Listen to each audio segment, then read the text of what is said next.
చాలామంది మహిళలు ఒక ఏడాది గ్యాప్లోనే రెండో కాన్పుకు సిద్ధమవుతారు.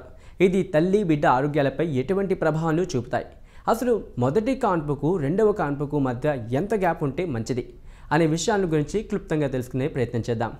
WHO ప్రపంచ ఆరోగ్య సంస్థ ప్రకారం మొదటి కాన్పుకు రెండవ కాన్పుకు మధ్య 2 సంవత్సరాల 9 నెలల కాలం ఉంటే మంచిది. భారత ప్రభుత్వ మహిళా శిశు సంక్షేమ శాఖ వారి ప్రకారం మొదటి కాన్పుకు రెండవ కాన్పుకు మధ్య 3 సంవత్సరాల గ్యాప్ ఉండాలి. చాలా అధ్యాయాల ప్రకారం 18 నెలల గ్యాప్ మెయింటైన్ చేసినా చాలు.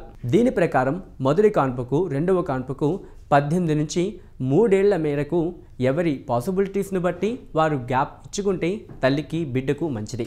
ఇప్పుడు కొన్ని గణాంకాలు చూద్దాం. మన దేశంలో 86% మంది గర్భిణులకు నార్మల్ డెలివరీ అవుతుంది. అంటే మిగిలిన 14% మందికి సిజేరియన్ అవుతుందన్నమాట. నార్మల్ డెలివరీ వారితో పోల్చితే సిజేరియన్ వాళ్ళ రెండవ డెలివరీకి కాస్త ఎక్కువ గ్యాప్ తీసుకోవడం ఉత్తమం. నార్మల్ డెలివరీ అయిన వారిలో 18 నెలల గ్యాప్ తర్వాత రెండవ కాన్పు వస్తే అందులో 79% రెండవసారి కూడా నార్మల్ డెలివరీ అవుతుందంట. మిగిలిన 7% మందికి వివిధ కారణాల రీత్యా సిజేరియన్ అవుతుందంట. ఫస్ట్ డెలివరీకి సెకండ్ డెలివరీకి కనీసం 18 నెలల గ్యాప్ కూడా లేకుంటే కలిగే నష్టాలు ఇలా ఉన్నాయి.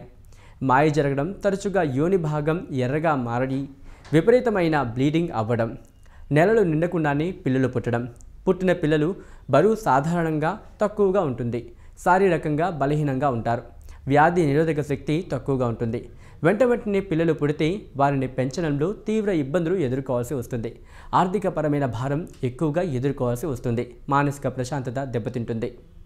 ఈ వీడియో కనుక మీకు నచ్చినట్లయితే లైక్ చేయండి, కమెంట్ చేయండి, షేర్ చేయండి. మరిన్ని అప్డేట్స్ కోసం సబ్స్క్రైబ్ చేయండి. Like and subscribe Eagle Health and Beauty.